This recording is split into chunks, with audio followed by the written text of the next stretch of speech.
Сөздүн кыскасы, муфтият эч кандай процент алуу үчүн банкка акча койгон эмес. Муфтият тарабынан УКМКга $100,000 пара сунушталган да эмес. Муфтият ажылардын акчасын жеп койгон эмес. Ажылар акчаларын алгандары алып, калган акчалар ордунда турат. Муфтият акчаны атайын бир партия үчүн иштеткен эмес.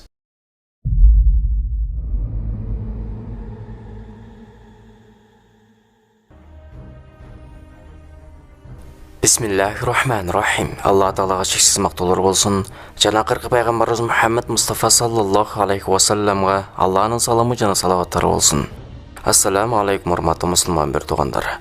Бүгүнкү күндө муфтий Максат Ажы Токтомушевдин айланасындагы талаштуу окуялар баарыбызга белгилүү. Кээ бирөөбүз муфтийди жаман көрсөк, кээ бирөөбүз Садыр Жапаров менен Ташиевди жаман көрүп калдык. Эми бул чуулгандуу окуяга атайын иликтөө жүргүзөлү да жыйынтыктоочу сөздү акырында айталы. Анда эмесе, муфтийди кызматтан кетирүүгө кимдер кызыктар экенин билели. Бул тууралуу муфтияттын көзөмөл комиссиясы Бакыт Нурдинов жана укук коргоочу Келдибек Аскаралиев айтып берди. Муфтийди кызматтан кетирүү кызыктары бул уже октябрда эле башталыптыр. Октябрда эле башталып, жанакы Арзыбек Бурканов бүгүнкү жанакы президенттин жардамчысы мында аткан аппарат жетекчиси Касманбетов мурунку дин комиссиясынын директору Ергешев, мурунку экс муфтий Рахматулла Эгембердиев, жанагы муфтияттын ичинде иштеп жүргөн Султан Гафуров, бүт ушулар жанагы кландарда ушул эптеп эле муфтияттын акчасына жетип, акча урдап калат деген эле бар. Ошон үчүн жана Токталиев Аким Усмановичти жумуштан алдырыптырмышты. Токталиевди жумуштан алдырганы бирлик иш ала алмак, бул президент гана ала алат. Президенттин жардыгы менен бекит да. А президенттин жанында жанакы Арзыбек Бурканов менен жана аппарат жетекчиси Касманбетов отурат. Ошолордун жардамы менен президентке айтып, Аким Токталиевди жумуштан алар менен Токтомушевди мыйзам салып тыштасын жумуштан. Менин ушунча муну ГКМга алып коркутушуп, арыз жаздырып, ошол жерде уламалар кеңешинин төрагасына ошол жерге алып барып, ошол жерден касказ жабышкан ГКМнын камерасынын ичинен коркутуп атышып. Молдо Саур, Алдындар кеңешинин төрагасы Абидулла, бирөөсү эмеле тиги Фархат деген аты, Юсупов, анан тиги Ниязалы Арипов. Төрт. Бул аалымдар кеңешиндеги 4 мүчө муфтийге койгон 2 айыптарынын негизинде муфтийликтен кет деп ачык эле айтышкан. Биринчиси, ажылыктан түшкөн акчаларды жеп койду. Экинчиси, акыйда маселесинде болгон. Акыйда маселесинде бир маселени ошол Алла Тааланын кадерде турат, трону аякта дегенде эле мен башка жана имам Таймундун эмесин гана айткам, мондай деп эле мен билип алсын деп айткам дейт. Мен ал жерде ана таңуулаган эмесмин. Чындап эле ажылыктан түшкөн акчаларды жеп койгонбу? Жок, ал жерде мындай болгон. Буларга жанагы 100 кишинин аты коюлган эме арыз түшкөн да.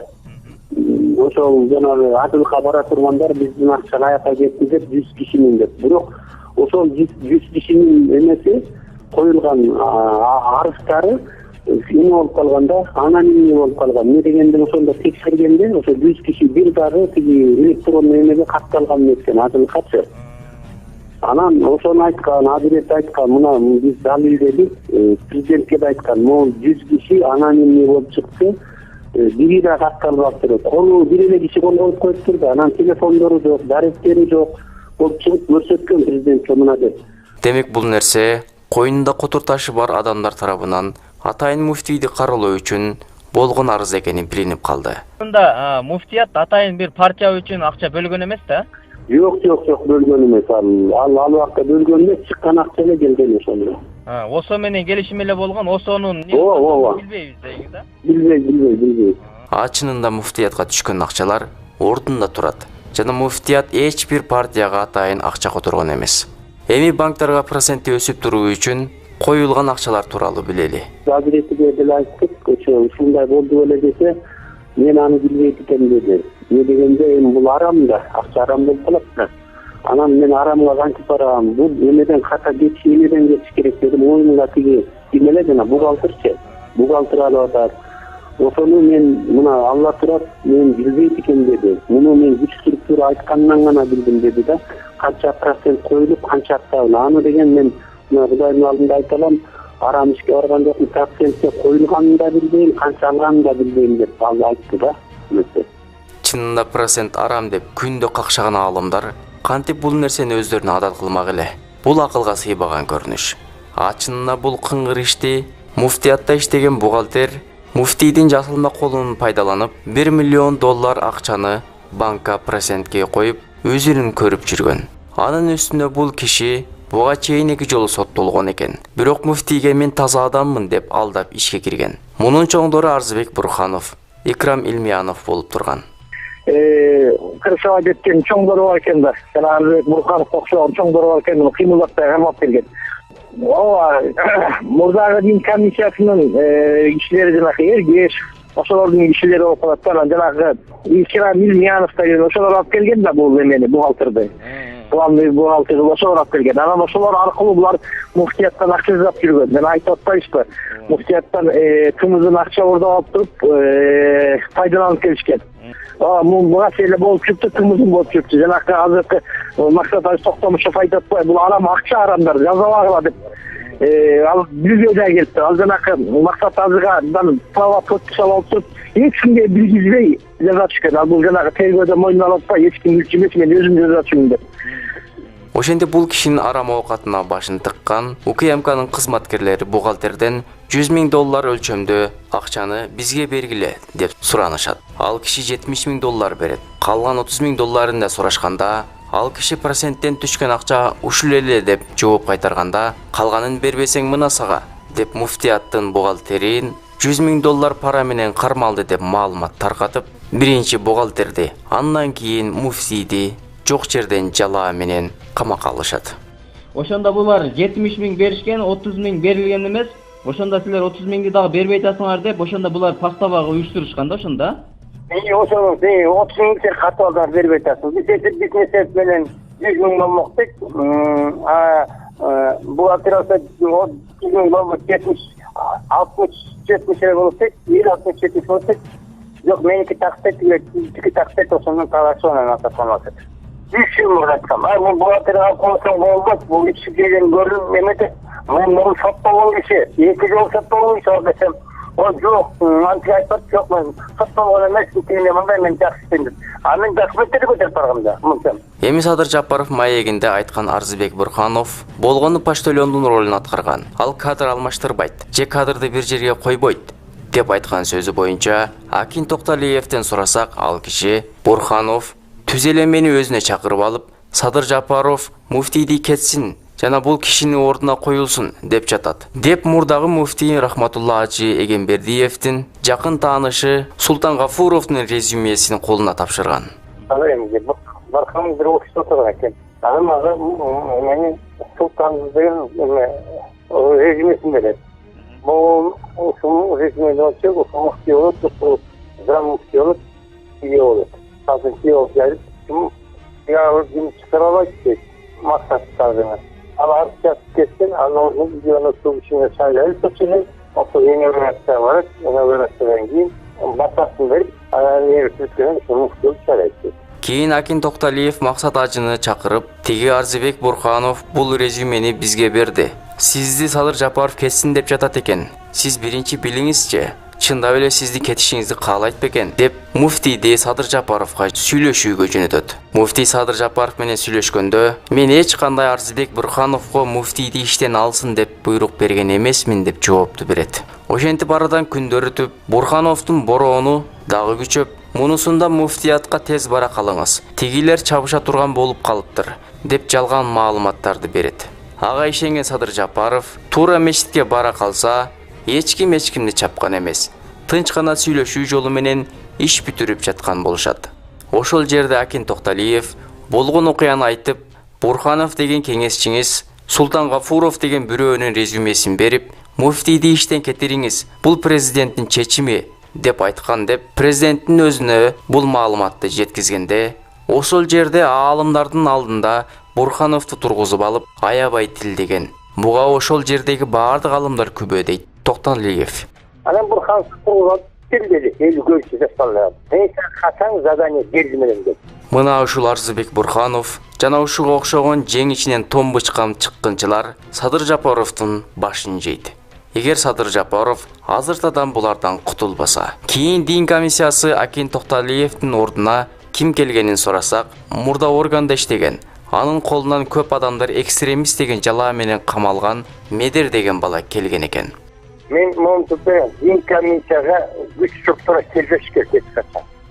Мынакей дин комиссиянын башында замдар жетим менен иштеп отурат. Учуруп баштаган менен 10 жыл отуруп койду. Бул 10 жылдын иши элдерди экстремизм, терроризм камап жүргөн. Анан бул кайсы мусулмандарга жардам бермек беле. Эми кээ бирөөлөр жок жерден экстремист деген жала менен камалып кетсе, эч таң калбай эле коюңуз. Эми Абибилла Ажынын Россия Федерациясынын муфтийи Равил Гайнутдинге жазган каты боюнча бул маалыматтарды таптык. Абдышүкүр Ажы Абибилла Ажыны эмне себептен жалпы уламалардын атынан деп кат жаздың. Качандан эле Россиянын муфтийлери Кыргызстандын проблемасын чече турган болуп калган деп аалымдардын көзүнчө урушкан. Эмнеге мындай кат жаздың деп. Могу катты сен жазыпсың Россияга. Качандан бери бизге Равил Гайнутдин киришип калган. Биз эгемендүү мамлекетпиз. Биздин ички саясатка эмне аралашы бар? Неге мындай жаздыңар? Бул жазган болсоң жеке сенин пикириң. Бул биздин пикир эмес. Сен ошого биздин атыбыздан эме кой, кайра катыңды жазып кой. Бул жеке менин пикирим эде. Уламалар кеңеши муну билген эмес деп жазгын деп айтканбыз.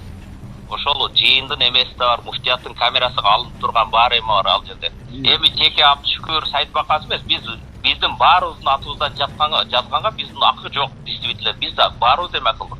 Ошондо ал киши айыбын мойнуна алып, макулдамла, мени кечириңиз, мен өз атымдан жазган элем деп гана кутулуп кеткен. Бирок кийин Абибилла Ажы маалымат фейк деп коомчулукка маалымат берген. Бирок анын айтканы жалган болуп чыккан.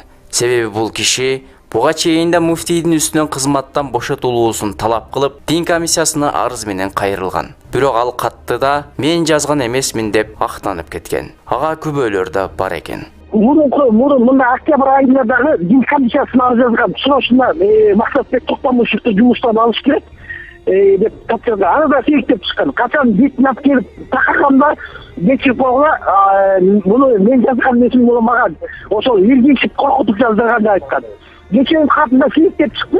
Bu janakı 11'inde alımda kengеште отырганда, алымда кеңешинин мүчөлөрү Абдышүкүр Намаз менен Баси Браже сага дин уруксат бердим жазганга дегенде, мен өзүмдүн инициативаммен жазгам, өзүм атыман дедим. Өзүң атыңан жазсаң эмне үчүн сен алымдар кеңешинин артында эмесин печатын коюп, ошонун жана чектөөлөрүн колдоносуң дегенде, деме жаракатта калганда Гекемдин сотрудниктери менен эгүдүн 13-чы отделдин сотрудниктери токтоп бул ишти жаап коюшкан. Кандай күн болгондо да кимде-ким бирөөгө доомат кылса, өзү да доомат болбойун өлбөйт. Бирөөлөрдүн бир жолу коомго уят болгону жетпеген көрүнөт. Бирок мусулмандар ушул чырды баштаган аалымдарды жана ага шерик болгон баардык Кудайдан жөө качкандарды Алла үчүн жаман көрүп калышты. Алла Таала бул дүйнөдө да акыретте да шерменде кылбасын. Сөздүн кыскасы, муфтият эч кандай процент алуу үчүн банкка акча койгон эмес. Муфтият тарабынан УКМКга $100,000 пара сунушталган да эмес.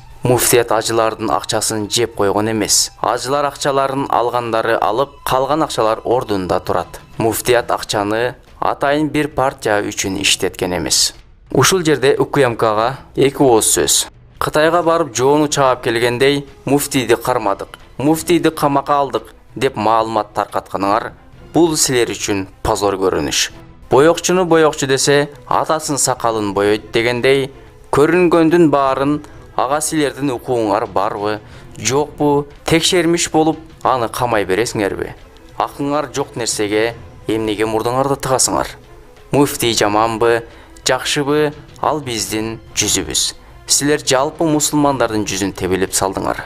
Элдин толкуундоосунан коркуп, эми кайра үй камагына чыгардыңар. Бирок муфтий камалды деген маалымат бүтүн дүйнөгө тарап кетти. Силер муфтийди жаман көрсөткөн жоксуңар. Силер жалпы мусулман калкын жаман көрсөттүңөр. Эми ал маселеден элдин кыжырына тийбеген абалда чыгууну кааласаңар, анда муфтийди баардык айыптардан таза экенин далилдеп, кайра ордуна койгула. Бул элдин талабы. Муну ошондо жалпы маалымат каражаттарына муфтий таза экен деген маалымат таркайт. Жана мусулмандардын жүзү жарык болот. Урматтуу Камчыбек Ташиев. Балким сиз ордуңузда болгондо мындай окуялар орун алмак эмес деген үмүттүү ойлор жок эмес.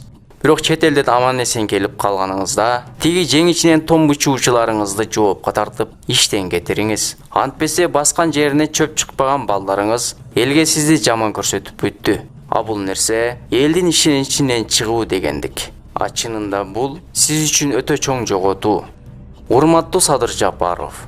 Бул маселеде анча-мынча эркектерден эркегирээк Жылдыз Жолдошева эжеңиз Садыр иним, жака белиңди койнуңда котур ташы бар адамдардан тазала. Булар сага жакшылык алып келбейт деген мазмундагы эжелик кеңешин айтып, Facebook'тан сизге кайрылып кетти. Биз да ошол эженин сөзүнө кошулабыз. Бөрк ал десе баш алган, Бурхановго окшогон өзүнүн мурдунан узакты көрө албагандардын курмандыгы болуп калбаңыз. Маселени териштирүүдө ушак же имиштерди факт деп түшүнүп алып, элге маалымат берип, кийин өкүнүп калбаңыз. Бул сиздин аброюңузга туура келбейт. Жана сизди бир жолу чуу түшүргөн адам менен кайра иштешпеңиз. Булар сизди жаман көрсөтүү үчүн кандай гана пландарды түзүшпөйт. Булардан өзүңүздү тазалабасаңыз, булар бир күн сизди өзүлөрүнөн тазалайт. Элдин ишеничинен чыгып калбаңыз. Көптөгөн иштей турган адамдарды алып, ордуна элди ойлобогон, чалтактап сизге жасакерленген бирөөлөрдү коюп койдуңуз. Эл баарын күзөтүп турат. Мектепте жоолук маселеси чыгып, толтура жоолукчан карындаштарыбыз ыйлап кайрылышты. Аларга үн катып да койбодуңуз. Баткенде чек ара маселеси кайра курчуп, эл көтөрүлүшкө чыкты. Алардын маселесин да чечпедиңиз. Ушунча эл өз пикирин билдирип, бизге көңүл бур, маселени чеч, жака белиңди эски карышкылардан тазала деп айтып келди. Ушундан кийин да сизден жылыштар болбосо, эл кайра сизден баш тартуусу анык. Үмүттү өчүрбөңүз. Ассаламу алейкум рахматуллах ва баракатух.